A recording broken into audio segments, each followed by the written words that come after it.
మరో బ్రేకింగ్ చూస్తున్నాం. Phone tapping కేసులో విచారణ ముమ్మరంగా కొనసాగుతుంది. దీంతో ఫోన్ ట్యాపింగ్ కేసులో పోలీసులకు వరుసగా ఫిర్యాదులు అందుతున్నాయి. ఈ కేసులో అరెస్ట్ అయిన పోలీస్ అధికారులు తిరుపతన్న భుజంగరావుల కస్టడీ నేటితో ముగియనుంది. ఈ క్రమంలో ఇవాళ విచారణ అనంతరం వీళ్ళిద్దరిని నాంపల్లి కోర్టులో హాజరుపరుచనున్నారు. తిరుపతన్న భుజంగరావులను కస్టడీ పొడిగింపు కోరతారా లేదా అనే దానిపై మరి కాసేపట్లో స్పష్టత రానున్నట్లు తెలుస్తుంది.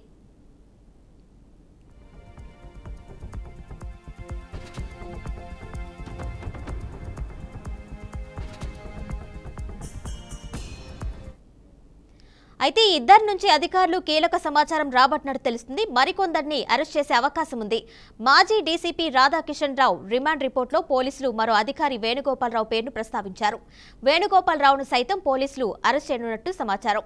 మరోవైపు రాధాకిషన్ రావును 10 రోజుల కస్టడీ కోరుతూ పోలీసులు వేసిన పిటిషన్పై ఇవాళ విచారణ జరగనుంది. మరోవైపు ట్యాపింగ్ కేసులో ప్రణీత్ రావు వేసిన బెయిల్ పిటిషన్ పైన కూడా విచారణ జరగనుంది.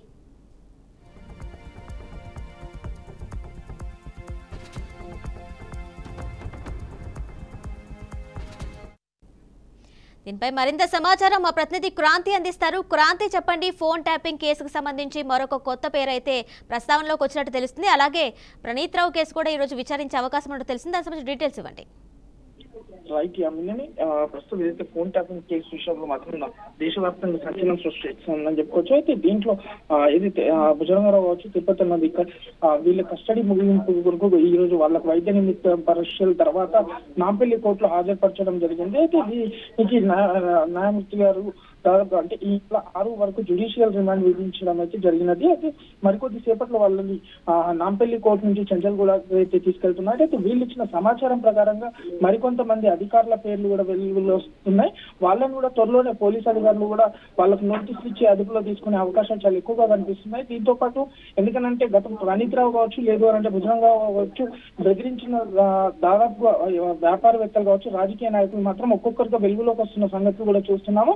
ఇదే అంశం పైన కూడా ఎందుకంటే భుజంగరావు పైన మరో కేసు కూడా నమోదైందని కూడా తెలుస్తుంది. అయితే ఒక జుబ్లీస్ లో ఒక వ్యాపారవేత్త ఏదైతే సంధ్యా కన్వెన్షన్ ఉండగా శ్రీధర్ కూడా నన్ను గతంలో బెదిరించాడు అనేసి, బెదిరింపులకు నాకు పాల్పడ్డాడు అనేసి, నా ఫోన్ ట్యాపింగ్ చేశాడని కూడా ఇప్పటికే బంజారాహిల్స్ పోలీసులకు కూడా సమాచారం అయితే ఇవ్వడం జరిగింది. అయితే దానికి సంబంధించిన ఎవిడెన్స్ కూడా తను పోలీసులకు ఇచ్చానని కూడా మీడియా ముందు అయితే చెప్పడం కూడా జరిగింది. అయితే ఇదే అంశంలో ఎందుకంటే ముఖ్యంగా ఈ కేసులో మాత్రం A1 గా ఉన్న ప్రభాకర్ రావు మాత్రం తను కూడా అదుపులో తీసుకుని విచారిస్తే మాత్రం బడాబాబులు, ఈ బీఆర్ఎస్ నాయకులు బడాబాబులు మాత్రం దీనిపైన బయటపడే అవకాశాలు అయితే చాలా ఎక్కువగా కనిపిస్తున్నాయి. అండ్ ఇదే అంశంలో ఇంకోటి చూసుకున్నా కూడా ఇప్పుడు సిరిసిల్లాలో నుంచి మాత్రం కాంగ్రెస్ నేత మాత్రం నా ఫోన్ ని కూడా ట్యాప్ చేశారంటూ కూడా అక్కడ ఫిర్యాదు చేయడం జరిగింది. అదే అంశం పైన కేటీఆర్ కూడా X లో మాత్రం స్పందించడం జరిగింది. దీన్ని అతని పైన ఖచ్చితంగా నేను కోర్టుకు మాత్రం ఖచ్చితంగా వెళ్తాను, అతను నా పైన తప్పుడు ప్రచారం చేస్తుండంటూ కూడా ఒక ట్వీట్ అయితే ఇప్పుడు చాలా వైరల్ గా మారుతుందని కూడా తెలుస్తుంది.